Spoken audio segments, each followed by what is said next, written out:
The next two stories are extremely similar because the first story, which we teased, and we'll tell you about that in just a minute, didn't quite play out the way I thought it would.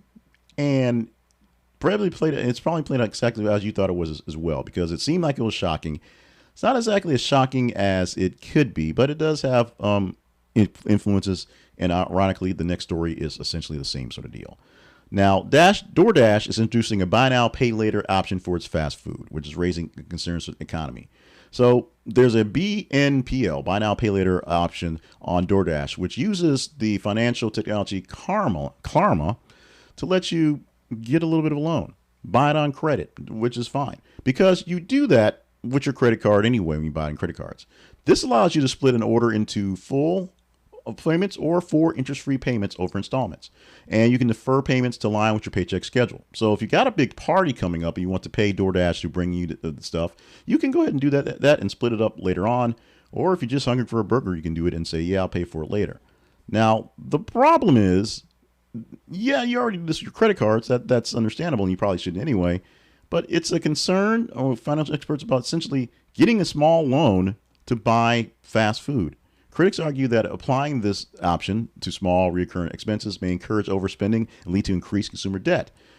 Additional fees, potential late charges, and also things like that, which would make a modest food order go much, much more. We already know about the interest rates that go on your credit cards, what you pay for. This is exactly the same thing. Now, the food delivery is sparking widespread discussion on social media platforms where they have dubbed it a collateralized burrito obligations, essentially putting down a down payment for that fast food lunch, and parallels to complex financial institutions from the 2008 financial crisis. Basically, when you bought a home that you didn't have money for and it crashed, someone was left holding the bag, and then, Obama had to bail us out.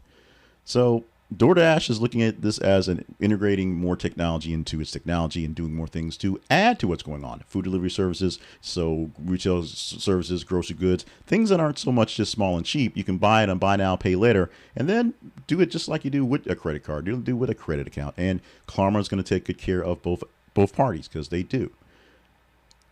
That is what's happening. Rolling into the next story where this comes completely together, Affirm has announced JP Morgan Chase merchants can now offer installment loans at checkout.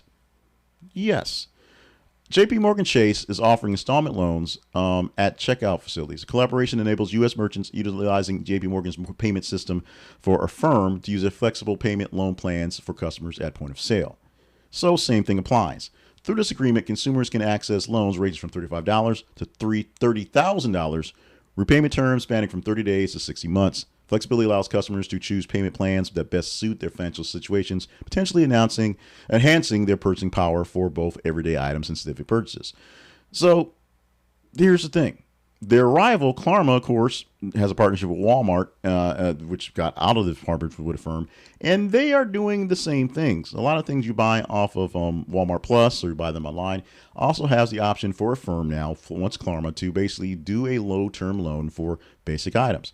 The low level on it is kind of the bread and butter of these types of businesses, the buy now, pay later folks, because it's meant to be an alternative to credit cards and getting payday loans, things like that.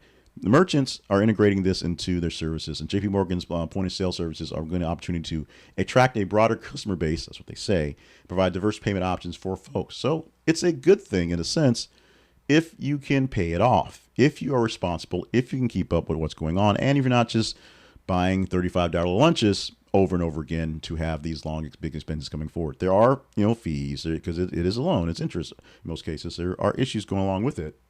But what you're getting for this one is a bit of flexibility. If you're responsible, if you can take care of yourself, not a bad thing.